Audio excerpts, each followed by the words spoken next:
Podcast, believe it or not. What you think, Dan? I think we on the right path. I think we getting some Most good definitely. views, good conversation out of it. Absolutely. And this time we're only a week away from the previous podcast, so we're trying to get some consistency here with how often we do this. But Dan, we got a couple of guests in the house. To the left of me here, if you can introduce yourself. We got Marlon Terry. All right. Well, thank you for coming. We'll get into a little more detail about your background here in a minute. And on the right of me, I got Donnell Webb. All right. Well, thanks. We appreciate you coming on. Of course, the one and only. Dan. And myself is Carl. Lieutenant Dan. Cool C, as I like to go by. Many of my friends and family out there know me as that. But Dan, before we get started, talk a little bit about Athena Protection and how people can get in touch with us. Okay, so Athena Protection Service is a security company, and what we do is we provide armed and unarmed security services. We provide investigative services, and we can do some consulting for anybody that may need us. You can reach us at our website at athenaprotections.com, and that's Athena Protections with an S on the end.com, or you can reach us on our phone number at 866-951-4866. And that's 866-951-4866. You can give us a call toll free for a consultation. Or you can reach us on any social media sites at Athena Protection Service. Awesome. So got that out of the way. So we got a couple of guests in the house. Dan, I want to just give you an opportunity to, let the people out there know what we're going to be talking about today. And so today we want to talk about police shootings, and in particular, police shootings of unarmed citizens. A lot of people are concerned for their safety. Absolutely. Not only in the streets now, but at home, where we've had an incident recently with a Tatiana Jefferson being killed inside her home at night with police coming by unannounced, not saying who they were, creeping in her yard. We've had an incident with Botham John sitting at home watching football, eating ice cream, and he gets shot mistakenly by Amber Geiger, who mistakes his apartment for her own. Oh, wow. And those are just two incidents that we're going to go over.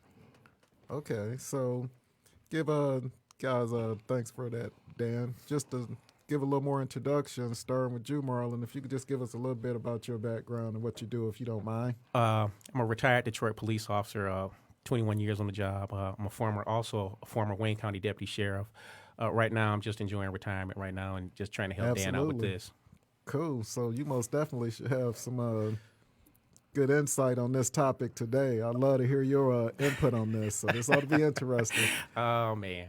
And to the right of me here. I started in law enforcement 1992 with the Atlanta Police Department. Okay. So I started there, and I ended up coming back to Detroit. I'm originally from here in Michigan, so I came back to Detroit, and I got with the Detroit Police Department, and I also worked with Lieutenant Dan sitting here, too, with me. We were partners, matter of fact, some streetcar partners. And from there, I also worked a little bit with the Wayne County Sheriff Task Force when we were doing the web unit, so we were actually getting the warrants taken care of from the courts. And then right now, I'm the Director of Security for the Archdiocese of Detroit. Oh, okay. Oh, wow. So most definitely should be able to get some really good insight here. We got multiple retired police officers in the room today. Would love to get started and let's get into it and talk about it. All right. So, people are concerned, about recent situations that's been happening with police over the last few years of shooting unarmed people, and how do they respond to police officers? So just some background on the Tatiana case. Okay. The neighbor called. It was supposed to have been a welfare check because the door was open. It's late at night. Dispatch somehow turns the welfare check into an open dwelling. Now, we know that calls come out all the time, and they are not exactly the way that they described by dispatch, and police will respond in a particular manner outside of what they should be responding, which is why I think the officers in this case were surrounding the house and doing what they were doing. But, they failed to do the most, and I know I'm Monday morning quarterbacking, but they failed to do the most important thing, was knock on the door and see who come to the door. But what happened was the officer was in the back Tatiana looks out the window because of concern. She's in the house with her 8-year-old nephew. Okay. And she looks out the window and an officer shoots and kills her. And then they go in, and this is the bad media part where they take pictures of a weapon that was in the house, insinuating that she was some kind of a threat. So, Oh, wow. you know, what do we do as citizens to protect ourselves and our home from the police when we have issues like this happening with her, and in particular also in Texas with Botham Jean, where he's on his couch in his boxers watching Thursday Night Football? What's your opinion? Well, What can we do? what do the citizen What do? can- Because this is a concern of people right now. How do they protect themselves at home, you know, from the police if, you know, you got these incidents taking place? Man, that's a good one, because as a cop, if I'm coming up to your door and the call has already came out that something happened in the neighborhood, or I'm coming up to that residence and I'm knocking on your door, if you say, "Who is it?" and I say police, if that person on the inside of that door is saying, "Well, I have a gun," as a citizen of, you know, I'm in my home, I have my gun with me because I don't know who you are knocking on the door. I just told you from the inside of the house that I have a gun. Now you still standing on the porch knocking. That's one way. That's one way you can at least let the police know, okay, well, we 50-50 right now. What you thinking? Well, see, other thing is, I kind of heard something different on that story. Like, I believe was it a nephew or niece in the house? It was With the little kid? Yeah. It's a nephew. It was the nephew. Well, it was one of her other relatives. They said she pulled a gun out, which is why the officer fired. But like I said, like everybody was saying, I'm like, my first and foremost with me is I want to get home safe. I want to get my partner home safe. And like you said, you know, dispatch say one thing, you get there, it turns into something else. And it's always like that. And like I said, I don't know that situation as well. I don't want a Monday night quarterback as well. But a lot of things happen now because lack of training with these younger officers. I believe the officer that did the shooting been on was a fairly year? new. Fairly Yeah, new. new. So he didn't know no better. You know, that doesn't excuse what he does, but we all been there. You make the stupid rookie mistakes. This time, he fucked up, and it cost somebody their life, and now he's messed up for the rest of his life.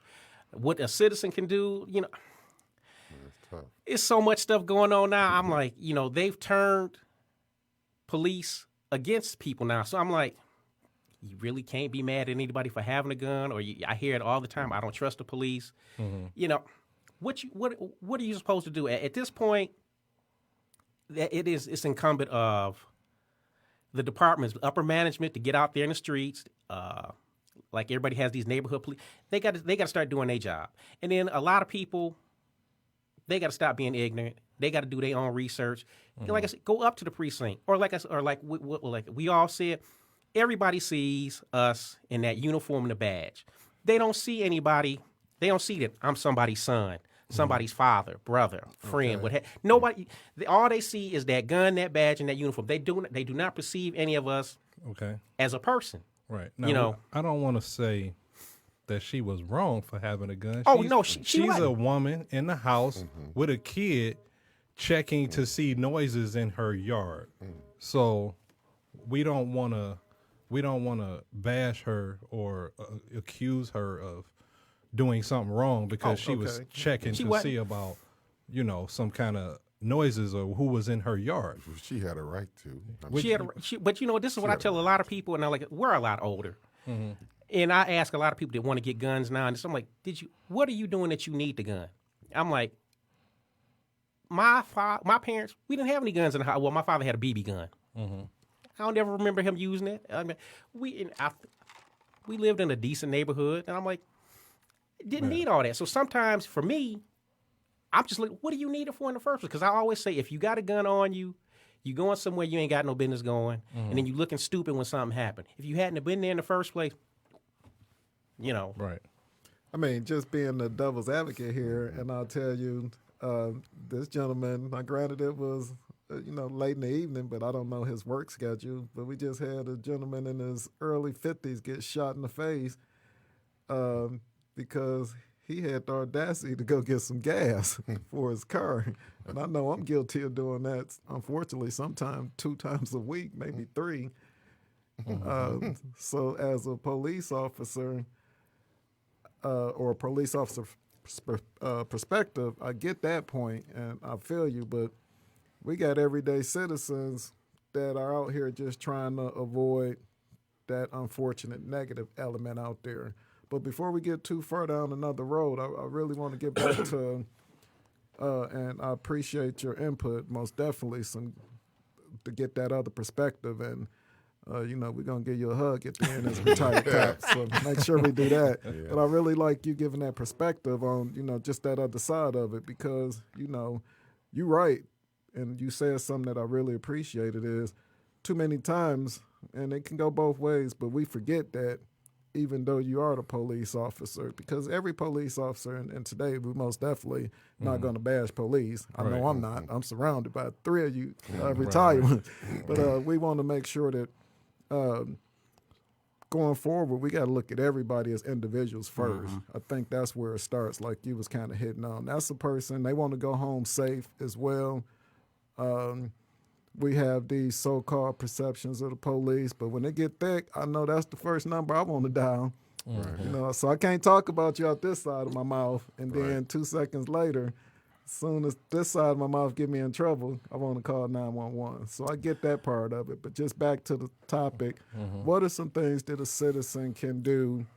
Because we don't know the details of that story. I mean, it's still kind of fresh. Well, yeah, you're getting 2 sides. Just from just what I've seen in the media, you're getting 2 sides of that story. Because I hadn't heard about her drawing the weapon, nor had I heard that they took pictures of a weapon. Yeah, so I haven't been on it. She looked out the window, and then he fired shots into the window. So that's the story. Police officer fired shots into the house. Into the house from the backyard when she looked out the window. But she didn't fire shots first. No, she didn't fire any shots. And all of us as cops, I mean, that shooting into a house where you don't know who's in the house first. Because that's what I thought. We got some kind of departmental issues with that because where was the threat? I mean, if he saw the gun, but at the same time, you're creeping in the back of this woman's house. She don't know who you are. Right. But see, that was like with Detroit. There was a big thing that when you responded to those kind of runs, they wanted you to wear your hat. That was back, and that was back in the day when we used to remember the hat squad. Yeah, now I remember that. Okay, well, and what had happened was some officers had to go to a B&E run or what have you, and the one officer didn't have on his hat. The woman inside didn't know who he was, shot and killed him, and. That was the big thing. You got to look like the police, and a hat don't make a difference. But, if you got everything on that most people perceive as a police officer, and if they're looking out the window, as a grown adult, you understand you're scared. It's nighttime. But let's do some common sense.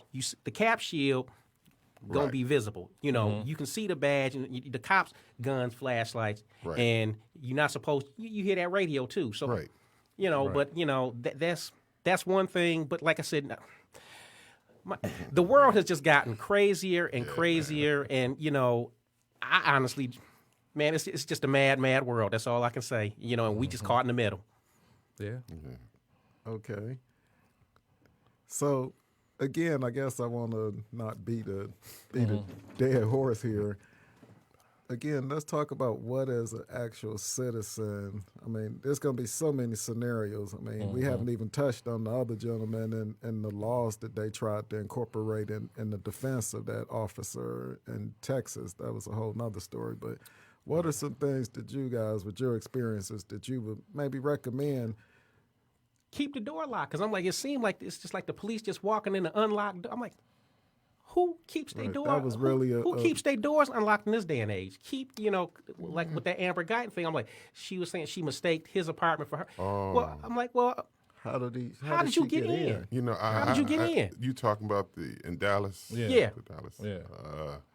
My thing with that. Now, she was coming? Where was she coming from? She was coming from work. She was coming from work. Now, I wonder. I mean, we are retired now. We can still probably talk about. I wonder if they do the choir practice. After work. I don't You know. know, Man, some of you guys that's listening out there know what we're talking about.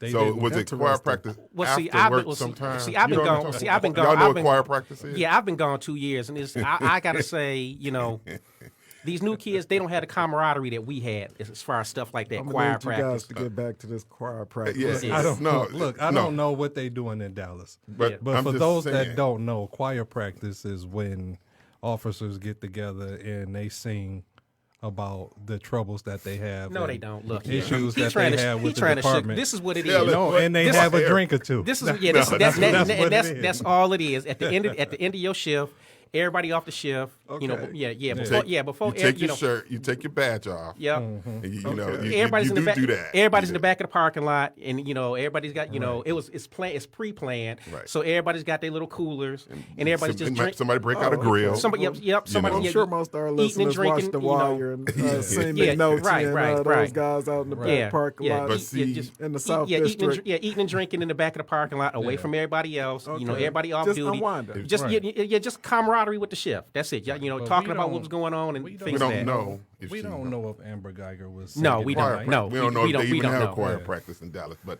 if Choir if practice, if interesting. there was a choir practice I after thought y'all work, was singing yeah, gospel hymns up there. if Praying there- don't for know. a successful shift. and then she Okay. comes that way and she's drunk or been We don't drinking. know. We don't know because that. they didn't do But you anything did- with her that But night. the thing is, how do you go into the wrong house? Yeah, you gotta know your house don't smell like this. This ain't your furniture. You have to. Be You know what I'm drunk. saying? Something. You or that tired, or they're working 16 hours. I had also heard Or you that. could just be absent-minded. Because I don't know. The don't difference see between it. walking up to it. Because I've done it since I got a new car. I've walked up to Oh, yeah. somebody, and I thought it was Somebody else's- mine, and it was yeah. somebody else. Yeah, it Yeah, happens. it happens. But, But you don't your shoot. house, Oh, no, Somebody, no, you know no. what I'm saying? Yeah, that's a That one. very unfortunate situation there because I also heard that those two had interactions with one another in the past. Yeah, I over heard. her I heard that as well. complaining about either music or something he may See have how been it doing go? in his apartment. So that really raised the eyebrow for me We really don't know. with that. But before we move on, just want to, for anyone that may have just recently joined us, talk about who we are again, Athena Protection Services. And then tell the listeners out there how they can reach us. Again, you can reach us on any social media site through Athena Protection Service. Just type the name in. We'll pop up on our website at athenaprotections.com. Or you can reach us on our phone number at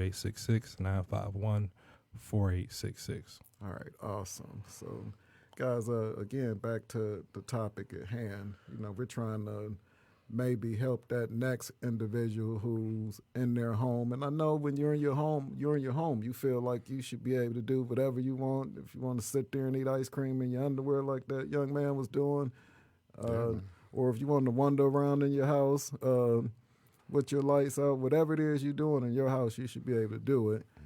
But when you encounter what you consider, let's assume that it is Ezel out there creeping around like a zombie out there. What are some things you can do in your home to try to prevent someone from outside getting an opportunity to unfortunately do what happened in both of these situations? So we know locking the door is probably where you want to start. Yeah, that's number one. That's number one. I'm going to recommend putting some lights around the house so you can see outside the house. If you can get a security system, maybe get you some cameras out there so you can see who's outside from inside the house. That would be beneficial for Okay. people, to Good be point. able to Make your house less desirable for the Right.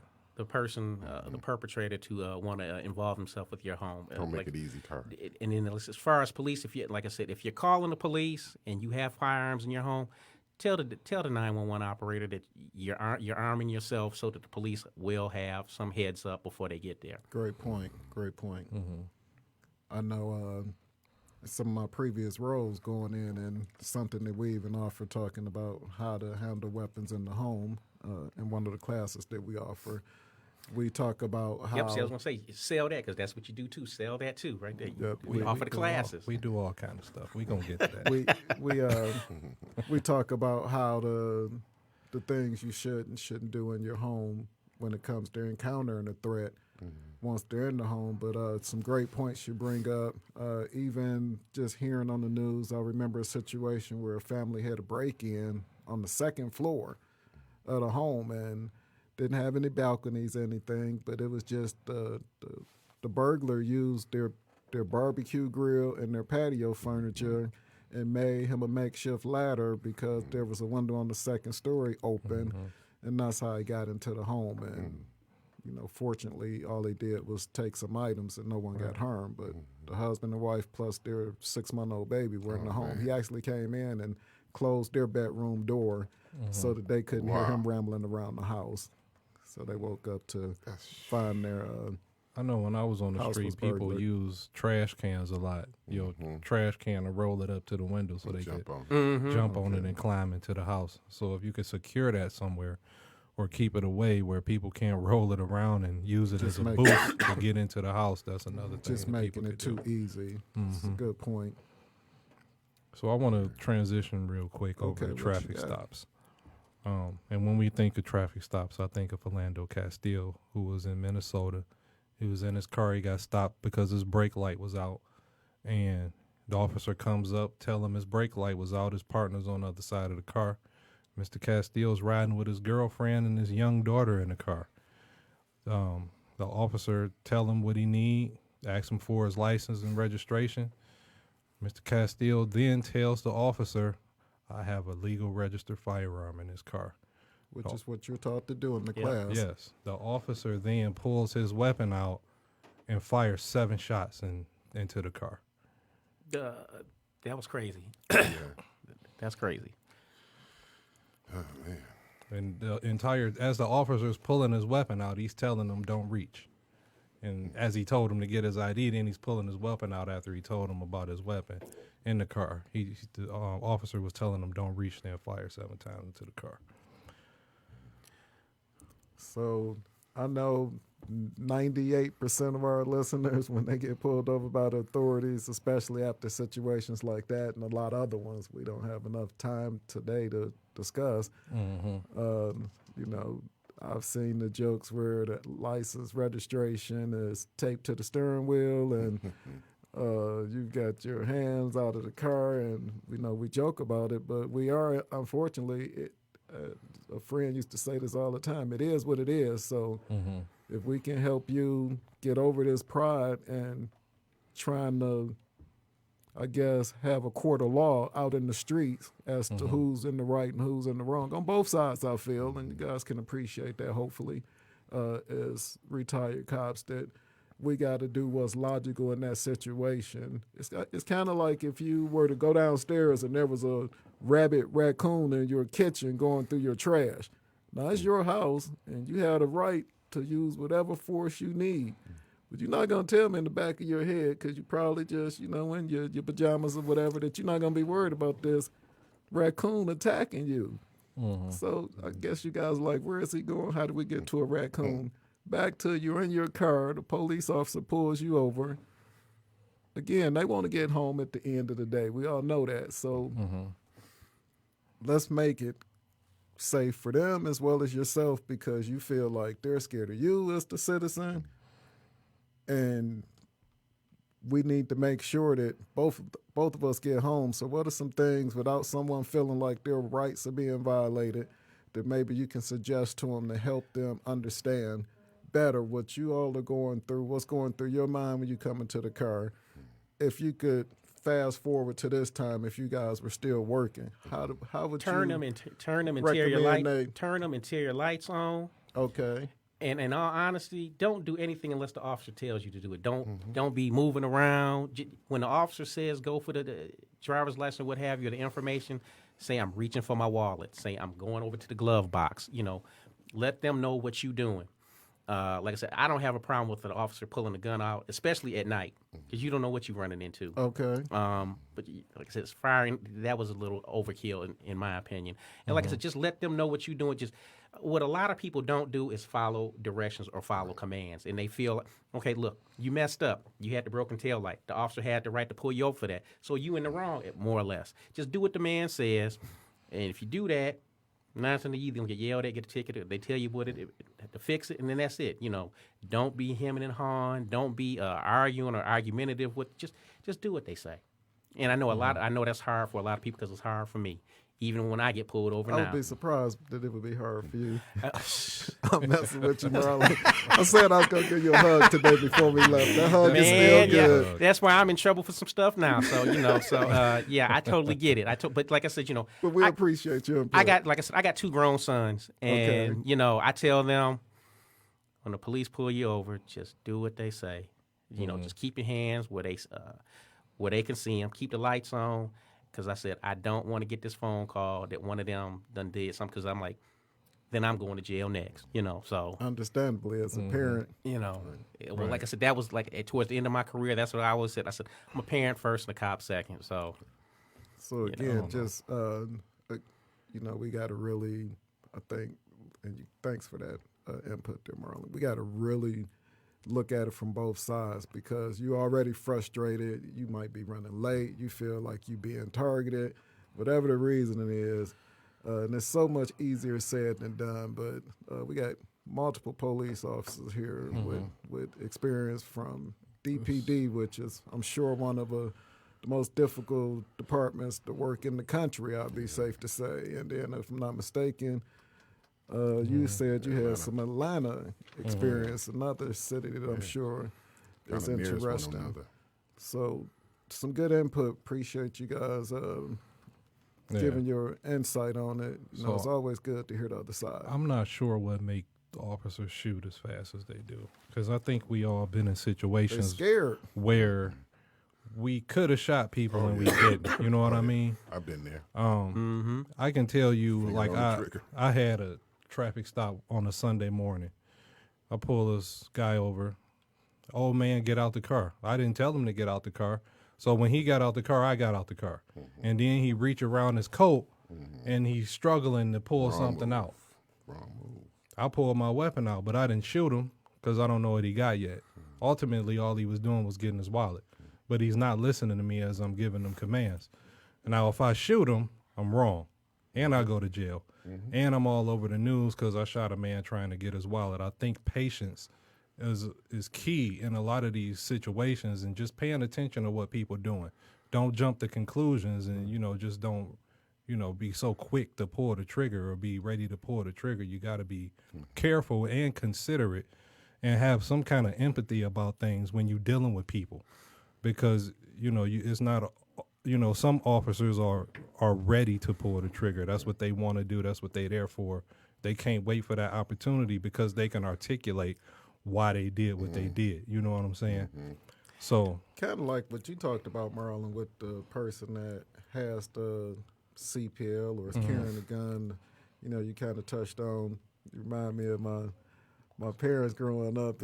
If you out past 12 o'clock, can't nothing good happen. I think you said, if you're carrying a gun 9 times out of 10, something bad. But I beg to differ on those points. We're not here to argue back and forth it was today, just I brought that up one time because one time my dad called me and my cousin was got robbed. Not the first person I heard say it, so I can appreciate. My cousin got robbed at. It used to be a club right there at 6 Mile and Schaefer, Teresa's, I don't know. Anyway, she got robbed out in the parking lot. So coming in or going out. Coming out, and then and first words out of my mouth is, that area is bad. If you hadn't had your ass over there, you wouldn't have got robbed in the first place.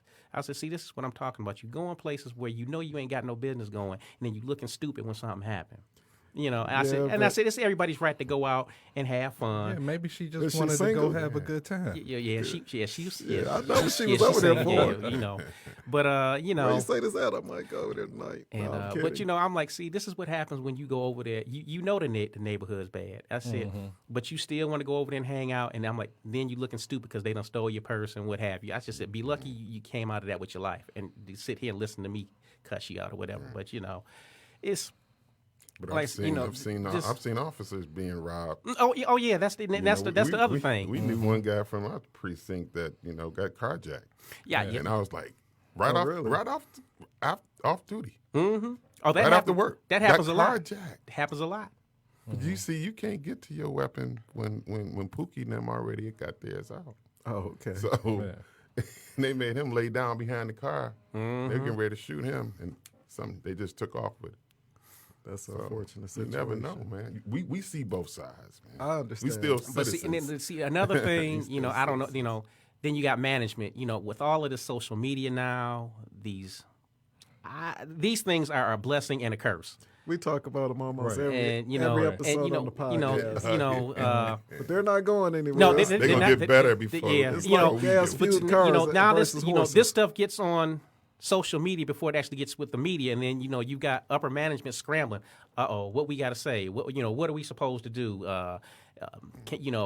We don't want any riots. We don't want this. We don't want that. So so they do a lot of knee jerk reactions. Then patrol, which is where most of these officers get caught with working patrol, not the people working the bureaus or anything. So they left it. What am I supposed to do out here? Because I'm like, they feel like they're getting hit upside the head by management, and they're getting hit upside by the citizens. So I'm like, what are you supposed to do? Yeah. See, when One it comes thing down is to engage the citizen. Right. Talk to them, reassure them, and let them know how you feel about what's happening too. Right. Just because you're the police don't mean that you just automatically side with officers that's killing unarmed people. You should let the people know how you feel. And let them know how it affect you. Let them know how it affect your kids. Like I you said, humanize yourself a Well, little bit. I tried that, but I guess I said I probably tried it. well, that's why I had to retire. It wasn't working. But I and probably a lot of people will disagree with me on this. I firmly believe with these white officers, black officers, no cop wakes up in the morning and says, you know what, I'm gonna kill somebody today. I firmly believe that's not what your first mindset is. No. What's a lot of people probably disagree, but I'm like, nobody, even the ones that do the dumb stuff, are saying, you know what, I'm gonna kill somebody today. And that goes all back to that humanization. Everybody wants to get home, and that's the end of the day. Yeah, Everybody wants to get home, and I'm like, they don't know the person that they're encountering. The person that they're encountering doesn't know them, and so it's But see, you know what I think. They forgot. I know you guys remember it was a part in the academy that says escalating and de-escalating right. technique. Somewhere they start to hire the younger officer that everything resulted back to a gun. They didn't know how to fight. Right. They didn't know how to wrestle. Remember that they taught us all Well, this they- at well, Detroit they taught- Police. right. It was an escalating. So if he did this, you do this. If Right. he did this, you did this. Yeah, force continuum. It goes right to he said this and I shot him. Yeah, see, Yeah. So they just lost that pendulum of that de-escalation Well, and then escalation. The other So, thing, you didn't have to cut you off, but the other thing where the police have messed up, in my opinion, and I don't know if it's because the 21st century, we've gotten away from. Remember, the officers used to walk the beat. Yeah. Oh, yeah, that we way, had foot patrol. Yep. They ended that like right when I came on. But I'm like, that's how you get to know the people in your neighborhood. That's how they get to know I'm you. going to disagree. I got put on Davidson beat. What? No, Oh, man. God, I remember that. We came on to say, but I'm like, but they ended it short. They, Davidson beat? Yeah. But they ended it shortly after that. We didn't do it It was that a long. punishment. It was. But no, I tell you like this. The one time I did it, I was never hungry that 'cause they that feed month. you. They feed you on the beat. They feed you. Yes, they do. Okay. But that's one thing that some police department, well, major metropolitan police departments, they need to get back to that because right before I left, I was the training officer, which meant I trained the rookies when they came out the academy. These kids have no personal skills whatsoever. If it ain't on this phone, they lost. Wow. They don't know how to. People skills. People skills are horrible. I'm like, I've been retired 2 years and I still get phone calls. Man, these kids doing this, and it's just a When you mess. say kids, you're talking about younger officers. The younger officers. You don't have these problems with the older rookie officers. It's like I would say 5 years. With No, I'm talking Detroit about- police, you were still a rookie. you were still a rookie until after 5 until years. after 5 years. Oh, okay. That's why I have to. That's about when you get comfortable Right. in the job. You know what? 5 years. Not to detract me, but that's what I hate. When Chief Craig says he's Detroit police officer, I'm like, dude, you got laid off when you had 2 years on the job. You learned how to be the police in Los Angeles, not Detroit. You got laid off at 2 years. Why you tough hating on there. the chief? He's a nice guy. I love the guy, but I'm like, LA but I'm is like, pretty bad don't make it seem sometimes. like you got laid off in 2 But years. just like you saying foot patrol, that again is engaging the community. Right, exactly. And talking to people Right. and letting them get to know you. And then once they get to know you, they turn the uniform off. Right. And they see that you're a real person with real issues, real Exactly. family. And then they get an understanding of you and the law enforcement community as a whole. Exactly. But that us against them thing is going to ultimately result in more issues in the future if it's not rectified. Well, like I said, that used to work, but I'm like, when we were first with Detroit had almost 6,000 officers. Now they trying to maintain 1,800, 2,800. You can't pull that us against them stuff no more because you just don't have the manpower for it. A lot of the units that they used to have when I first came, they're non-existent now. They're gone. I don't know if this is going off track, but like with them schools, you used to have the Rangers. Yeah. Right. You used to have gang squad going in these schools, or even DPS helping out. But you don't have that stuff no more. Things to help kids and whatnot. Everything is put on that neighborhood police officer now. And I'm like, there's only 3 or 4 of them in a precinct. But And that's I'm like, they can only do so much. They can, but when you out on patrol, Yeah, that's where you patrol. have the ability Right. to get out and talk to people. Exactly. And that's what should be happening. But it's not. Like I said, these millennials, I think, their personal skills are horrible. and I tell this story, it'll be the second time back-to-back weeks I tell this story, and I just hear it as you talk, Marlon. We know that we've evolved into an era of social media and the cell phone device. It's kind of like the car. We only going up from here. So, and we're not going to change it in our little brief hour today on this show, but I just had another epiphany. I have one of these every week. I think I'm going to have that be a segment on the show. But looking at how do we get the attention based off of what catches the attention. So ride down the street with me for a second here, fellas. If we know that our younger generation is so attached to the social media and the devices, how do we utilize that to get out exactly what you're saying without just saying it right now? Because you sound like the grumpy old man. Get off of my lawn. You're not the first person to say that. Yeah. I'm not surprised. But listen, I love you to death. I forget about that hug if you still want it. But just utilizing the social media, like I've seen the police officers, and it can't be something pushed. It just needs to be about as natural as it is for them to be on these devices. I've seen officers, that are out in the community and having these conversations, and somehow upper management getting the ideal of how do we make ourselves a little more accessible to the public. Obviously, they have a duty, within their job to maintain a certain level of security. But how do we get the officers on the social media and seeing them in a different light? And I'm not talking about an officer on the midnight shift live streaming on his Facebook that he just made a woman get out of her car and walk at Well, we 2 saw what o'clock in the morning. We saw what Right. happened with that. We're not talking about that, but maybe, the things that are positive, that are going on, and trying to get that message over to the I upper think the brass. department's been doing a good job with the little dance challenges they do, and on their social media is kind of giving people a different view of them in a light where they having fun and not being so serious all the time. I saw that on. Because it is a serious job. I saw that on Got a lot Halloween. I going saw that on Halloween Right.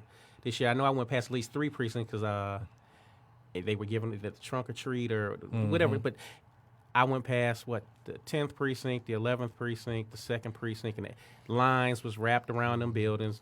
That's a good thing. 'Cause, people's coming to get the candy. The officers was working out. They had volunteers from the community. So as long as they keep projects like that going, I'm assuming that should help. But then, like I said, the minute something happens on the news, No, but that's when the police step up and say that was wrong, when it was wrong. And also it take, it's two-sided. The people have to also embrace the police department or the officers that's serving them in their community and being open to having that relationship and having that engagement. Because being able to talk to an officer and knowing what to do when you get stopped, knowing what to do when you at home, when somebody's threatening you in your home, knowing those things will help you in the long run, help you from getting hurt or hurting somebody unnecessarily. Right. We got to get that dialogue between the two because I know all three of you personally, and I love you guys to death, but I know you as individuals. I don't look at you as officers, or didn't look at you as officers, even when you were doing that. And I know that you got family. I know that you got family. I know you got kids graduating, and you got 2 sons. So. Right, and you worry. And I know all of you have good hearts. And like you said, now the one day you wake up thinking about you want to jam somebody up or do something even worse. So most definitely not here today to talk about bashing the police officer, because it's a very stressful job. But it sounds like to me it's just like any and every other job. Shit rolls downhill. Yep. Upper management typically is out of touch.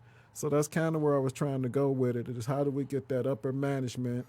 And we won't be able to solve it, but how do we get that upper management to understand? I honestly, I don't think there's any, because like I said, they used to working Monday through Friday during the days. They got their nice office. They interact with people, business leaders, community leaders. They not dealing with. I don't like to say Pookie and Ray Ray, but they not dealing with the really bad element. And I'm like they've been so far gone from it. When that person is dealing with on a day-to-day basis, trying to explain it to them, they're looking at them like, what? Unfortunately, they're going to have to, because we're evolving as a society. We're so much further along than we were, but I think that's where it needs to start. Is we got to get people to understand that, number one, that you want to go home, and I'm sure they know that. We're not and saying be empathetic to the position that people are living in. And the circumstances that they living with, that's a different topic. But people are living in conditions that are almost inhumane in some cases, and then the lack of economic resources that they have, or the lack of, just good food available. Right. You know what I'm saying? Well, the only thing out there is Coney Island or the gas station, or some beat up grocery store that got old groceries in it, like Borgans when they was on Good Times. You know what I'm saying? Like, that's what's available to people still today, and they living in these conditions. And then when you get to them, you wonder why they mad. Hey guys, you guys, that's another. We got a whole nother. Yeah, I know that's we got a whole nother show with that right there. Unfortunately, we got to the end of our show today. I want to thank you, Marlon. You most definitely are passionate, and I feel your energy and understand it. D Webb, I most definitely appreciate you coming out and give us that perspective. And Dan, my partner here in crime. Really appreciate your input and what you bring to the table. One quick last time, tell the listeners how they can get in touch with us before we leave. Well, you can get in touch with us on social media at Athena Protection Service. You can get in touch with us at our website at athenaprotections.com, or you can reach us at 866-951-4866, and that's 866-951-4866. And again, I just want to say that this discussion was good, but I want people to want them to take from it is being cautious in your home, being cautious when you're out dealing with police officers, and understanding what they go through, but also police officers got to understand what people are going through. It's a mutual respect that got to happen, and just during these encounters. Be aware of your surroundings. Don't get caught up. Well, thank you guys again for coming out. Thank you for our listeners out there. We're still getting this together. We're new at it, so bear with us. But we're here, guys, and we're here to stay. So thank you. All right. All right.